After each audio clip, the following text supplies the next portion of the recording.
Let's get it, boys. Let's get it. You know, Lubman's in today for Spadoni. Spadoni's out for a couple days. Give me a moment to just press pause on Giants talk. Pause. All right, let's press pause. Pause, dog. Every day, scroll through the internet.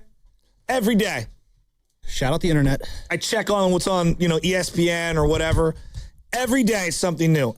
I'm not making this political at all.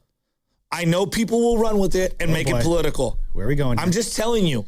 Everywhere I look and everywhere I go, every night that Caitlin Clark plays, someone is getting into it with her. Now, I am not saying it's because of Caitlin, and I'm not saying it's because of the other players and this perceived jealousy or whatever, or her being a malcontent. And I'm just saying every single day, I flip on the television here in the studio, I open up the internet, it's like somebody going at her in like a weird, is it just me? No, every day. I noticed it too.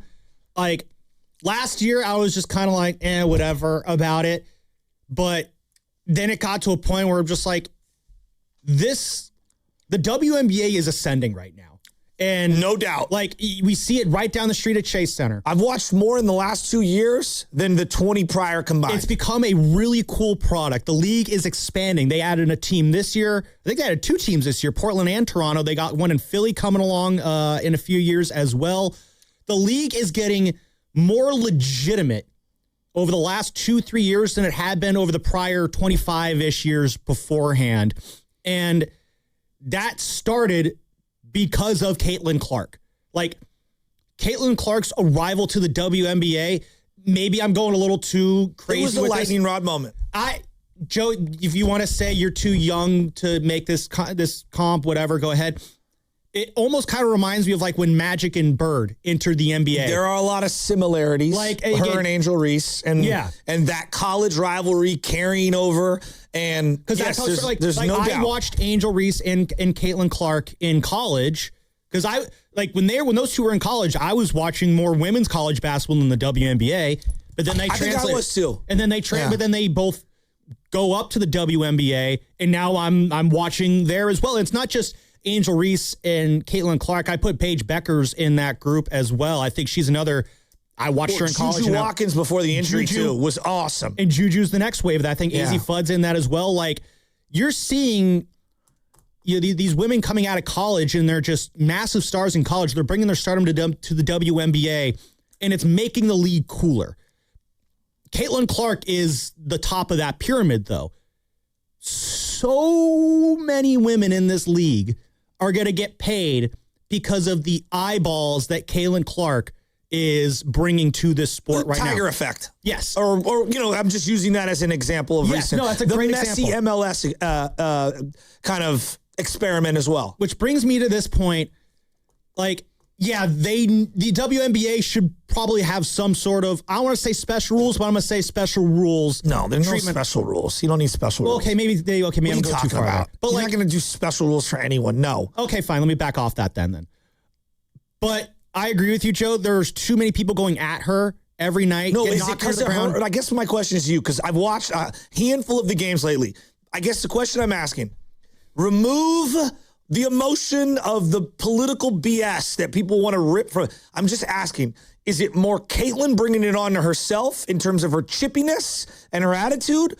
Or is it more people are going at her because she's really good and they're trying to send a message? I think it's the latter. I think they're going at her. They're jealous of her. And that is why I said special rules. We can poo-poo that. I don't like hearing that. I know you don't like that. So I won't use that statement. You know why? Because sports to me is the great equalizer. Yeah. And I acknowledge that, certain people get, discounted and aren't able to play. For many years in this country, we wouldn't allow people of color to play certain sports. Black people could not play baseball, for example. Fair.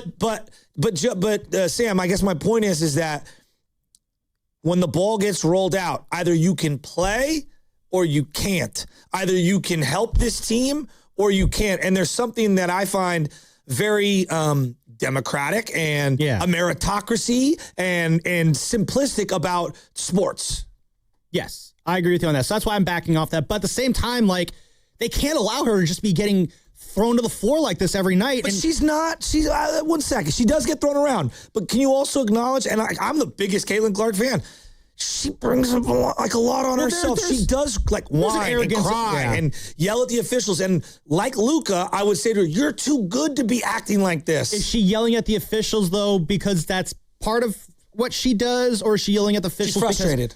When she's getting thrown to the floor every night, she's getting choked out on the floor and stuff like that. When Sophie Cunningham is coming her to defense more than the refs are, controlling the game. Yeah, I get a little pissed off too. And this goes to say, Joe, they can't risk damaging her on the court.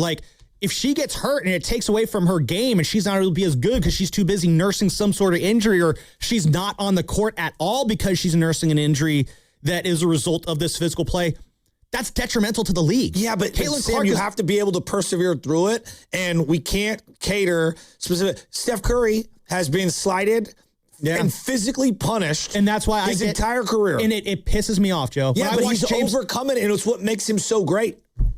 I agree with that. It still angers me when I see him get thrown to the floor, and I see scratch marks all over his back, and he's not getting calls for Steph. I want equal treatment. No. Well, you're not going to get it. Well, superstars get superstar calls. You breathe on James Harden the wrong way. He's at the free throw line. That's called superstar. When has Steph ever gotten that kind of a whistle, though? No, they're just officiated very different. Exactly. Kobe gets calls. I'm not saying it's fair. I'm saying to think that it doesn't exist, that's naive. Well, sports, we know there's biases. Okay, but then with Caitlin Clark, can we get then just a more level playing field with the officiating then? I just don't think, I think she brings some of it on herself. And again, I say this from a point of view of, I'm a huge fan of hers, but like this year in particular, the amount of times she's gone up for a layup and yeah, it could be perceived as contact, and she stops, yells and berates at the official and doesn't get back on defense. I'm like, Caitlin, you got to hustle back. You see that? I agree. That's you got to hustle back. That's the Luka. That's what drives me nuts with Luka. No, and the Luka call-up is a good one there. I will agree with you on that. Maybe it's a give and take. Maybe it's not one or the other. There is a little bit of both. Maybe she needs to dial it down. Maybe the WNBA needs to let the refs know, hey, if she's thrown to the ground, maybe, blow the whistle instead of just letting things play out. Agreed.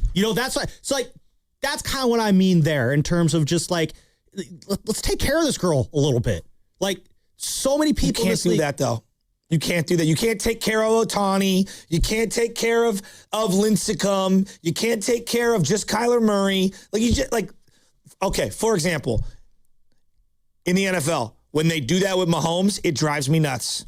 Near the sideline, it drives me insane that he is allowed to fake going out of bounds and turn upfield. Why is that rule different for him than Brock Purdy? That's garbage. Well, that's a move. Any quarterback that's able to pull that move off can do that, though. No, but I guess where I'm going at is that you're asking for special treatment. What I'm saying is no, I completely Well, how about disagree. this? Maybe instead of special treatment, how about just proper treatment?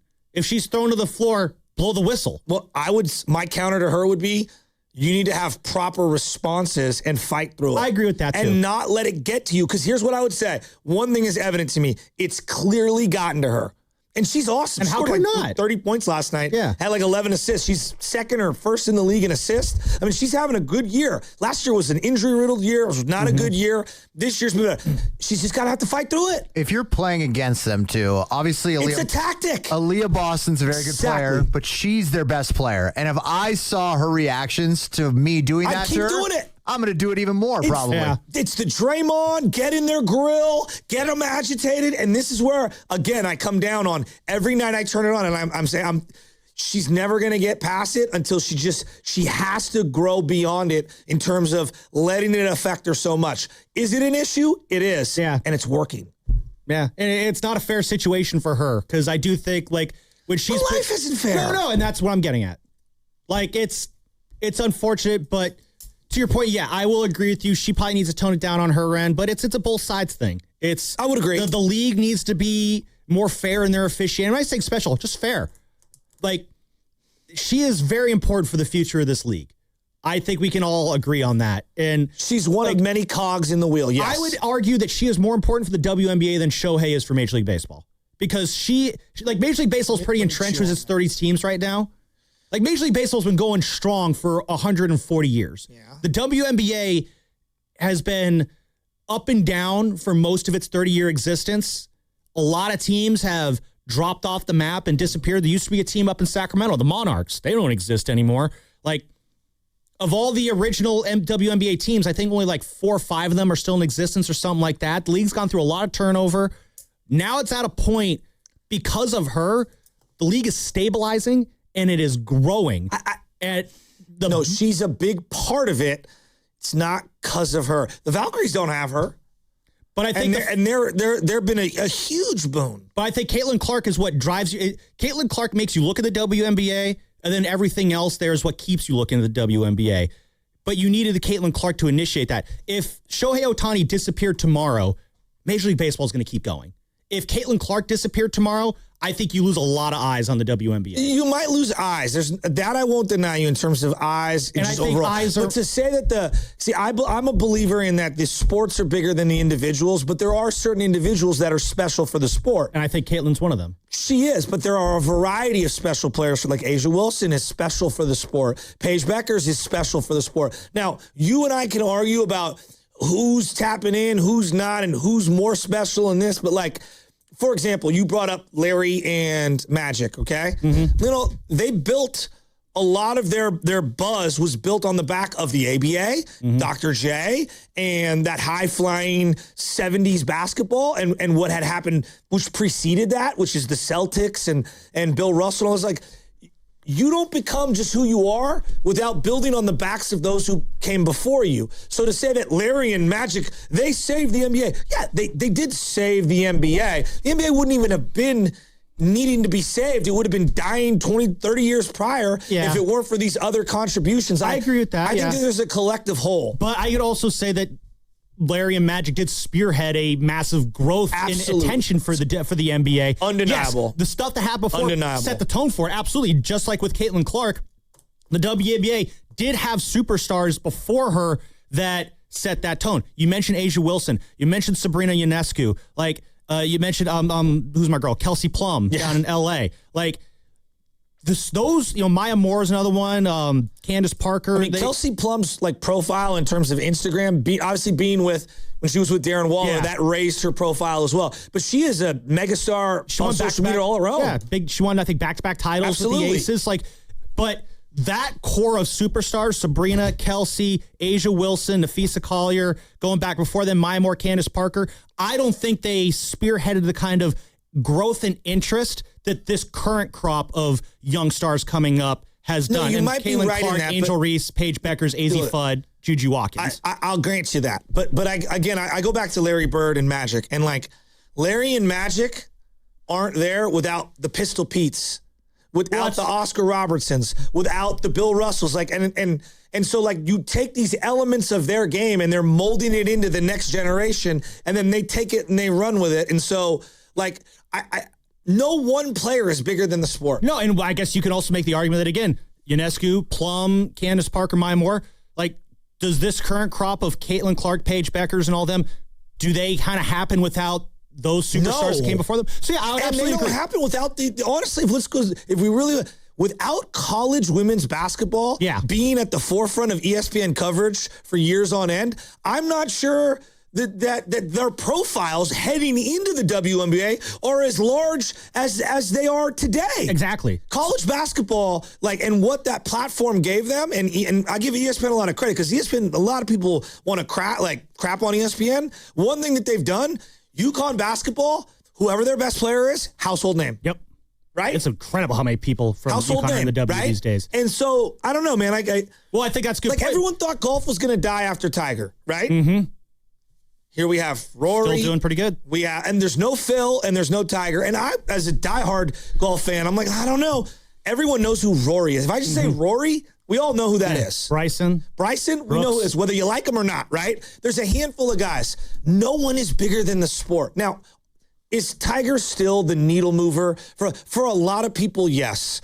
But for golf's moved on. Yeah. Golf has moved on for Tiger, and I love Tiger. Well, no, Tiger, I think, much similar to Caitlin Clark, spearheaded a growing interest in golf. More people watched golf once Tiger came along because of Tiger than before Tiger. And then golf carried on after Tiger. It's going to be the same thing with Caitlin Clark years from now. She is spearheading this new wave of found interest She's a part in the of it, yes. WNBA. I think she is the tip of the spear. There's other players who are part of that, but you know me. I get what you're going. I'm a big Angel Reese fan, but I'll admit Caitlin Clark's got bigger superstar cred than Angel Reese. I like watching Paige Beckers a lot. Caitlin Clark has more superstar credentials, I believe, than Paige Beckers. Paige Beckers was a great college player. Like, Caitlin Clark was so box office at Iowa in a way that I haven't seen from a college athlete beyond football in a very, very long time. Caitlin Clark's so popular. When Kate Martin got cut by the Valkyries, people were like pissed. Why did people like her Kate teammate at Iowa? Yeah, that's why people like Kate Martin. I know. Is because she's also a solid ball I player. acknowledge that. Yeah, I completely acknowledge that. I'm a big believer in like the way sports evolve and grow is like there are people that are very influential on the evolutionary chain of what gives you the modern player. Mm-hmm. So like pick a player and pick any player you want in any sport. Go. Name someone. Mike Trout baseball. Mike Trout in baseball. Well, there would be no Mike Trout playing the way that he is right now if you didn't have a Ken Griffey Jr., right? Yeah. Playing center field, being able to that's basically do anything and everything. That's every sport. I mean, every superstar generation is going to lay the foundation for the next superstar generation to the take.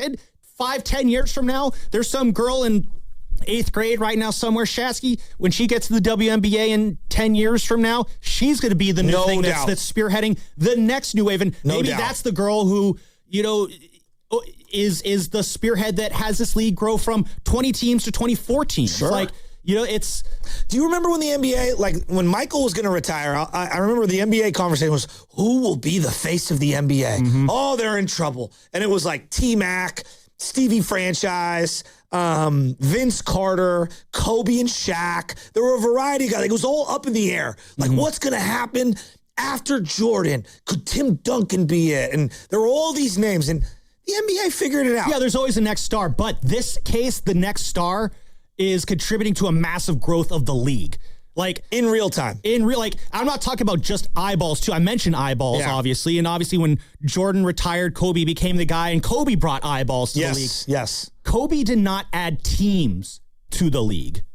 Caitlin Clark's arrival has brought in so many new eyeballs that teams are being added to the WNBA right now. Yeah, that's a bigger business model question that I have a hard time quantifying how much of that is her and how much of that I don't know. Yeah, well, I guess she is a part of that. If Caitlin Clark said, I don't want to play basketball, I'm going to go be a vet or something like that, and she never played basketball, never made it to the WNBA, do you think they're adding 3-4 new WNBA teams right now? They wouldn't add 3 or 4 new WNBA teams if it wasn't profitable. Meaning it wasn't good for business. And I think Caitlin Clark has made adding WNBA teams good for business, just by the eyeballs and attention that she has brought to the league. Okay.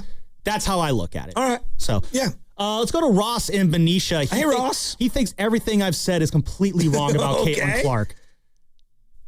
Well, a little bit. I was over-exaggerating to be funny, Ross. What do you got, Ross? Yeah, I'm just saying, I mean, you let special rules for Caitlin Clark come out of your mouth, man. That's crazy to me. Oh, yeah, and I backed off that. You did. But that's like, I mean, special rules, I mean, we want participation in trophies and orange slices. Exactly. Too. Come on, man. And then my problem with the WNBA is this. The best player in the WNBA, to me, is Asia Wilson. Yes. But you don't hear her brought up. It's always Caitlin Clark, Angel Reese, Caitlin Clark. And that's just I don't know. It doesn't sit can well I ask with you me. this question? It's like Michael Jordan's the best player in the NBA, but we're talking about some random other guy. Yeah, but let me throw this at you. No. This is a really interesting point. I think you could have made the argument Tim Duncan was one of the best, if not the best players in the NBA for a long period. Kobe got a lot of the shot. Duncan, I mean, I don't know, man. Like, if you're starting from scratch, I know everybody mythologizes Kobe. You can't go wrong taking Duncan ahead of Kobe, can you? No, you can't. I 1,000% agree with you. And that's why I think Asia reminds me more of Duncan. You know what? Kinda. You know what? That's a great comp. But it's just, you see her out there balling. Yes. But the casual fan doesn't know her, and that's the part that irks me. The casual fan knows Caitlin Clark, and there's no beef against her. No. But we gotta. I mean, it's almost like we're going like the wrestling route. You know what I'm saying? Let's get real and be real about it. Why do you think A'ja Wilson is a real baller? Why do you think Caitlin is getting into it every night? Like, why someone is in her grill every night? I think that she needs to learn to play through it and get it. But there is something on both sides of it. What do you think it is? Definitely. I think it's a little jealousy. Yeah. But then I do think that she barks a whole lot. Yeah. You yap a lot. Yeah. And when you yap a lot, you're going to bring that. You're going to bring it. You're going to bring that attention. You got to just take that foul, get up, dust it off, smile, and keep pushing. Yep. But if when you get fouled and you get up and you cry about it, what's the person going to do? They're going to keep getting at you, and throw you out of your game. I totally agree. It's a little mix of both. Totally agree. It's a mix of both. Good call. Yeah. Definitely. Thank you for the call there, Ross. He brings up A'ja Wilson there. I think the difference, I agree, I think A'ja Wilson is probably the best or one of the best She's players. like Duncan, though, in terms of, for whatever reason, Duncan never got over I think there's a difference between maybe the best player in the league and the most popular player in the league. Yes. Was Kareem ever the most popular player in the league? I wasn't old enough to remember. Who would you say is the most popular player in the league in the NBA right now? Right now, I think it's still probably Steph and LeBron. Maybe I'm wrong. Okay. But the best player might be Shea. It might be Wemby. I see the Shea versus Steph comp is a great example. Steph, far more popular player right now. Shea Gilgeous-Alexander, outside of Oklahoma City, Joe, he could be walking down the streets of San Francisco right now in front of his billboard that's no longer up. No one's going to recognize him. Would they trade Shea Gilgeous-Alexander straight up for Curry? Right now? Yeah, I don't think they would. No, I don't think they would. Yeah. Because I think, scary enough as this is to say, you'd probably see a drop in production if you did that, which is crazy to say. And that's just, just a 38-year-old Steph versus 24-year-old Shea or however old he is right now. I think he's older. He's like 27, 28. But I guess how do I go with Caitlin Clark? A'ja Wilson, she's also been in the league for 9 years. She's been in the league since 2018. Yeah, that's true. The WNBA was not as popular in 2018, 2019 as it is right now. A'ja Wilson might be the better player. She has had the unfortunate luck of coming along at a time where her superstar, profile on the court didn't translate to popularity off the court in the same way that Caitlin Clark's did. Caitlin Clark's profile is translated in a way that so many talented players before her just haven't. And that's just kind of how sometimes the league grows. Is that any different from Mike Trout being the best player in the league and not being the most popular? When it was like Acuna, yeah. We were all Bryce Harper. We were always looking for someone. I think Trout was the better player. Harper was the more popular player. Absolutely. More people started watching the game of baseball because of Bryce Harper than they did because of Mike Trout. Part of it is personality-wise. I think Bryce Harper just had the kind of personality early on. That's a clown question, bro. That made you want to look at what he's doing. Mike Trout might be one of the most boring greatest players of all time ever. The amount of people that are on the chat right now going, if you slander SGA, he's at the free throw line right now for 2 free throws. She's probably it's made just all incredible. You guys are hilarious. Imagine if Caitlin Clark got the SGA whistle. I'm really surprised how passionate people are on the WNBA and the Caitlin Clark thing, just in general. It really does surprise me. We see it at Ball Hall every night. People get really into it. So, I thought we were just doing 5 minutes on Caitlin Clark there, but doing a full segment.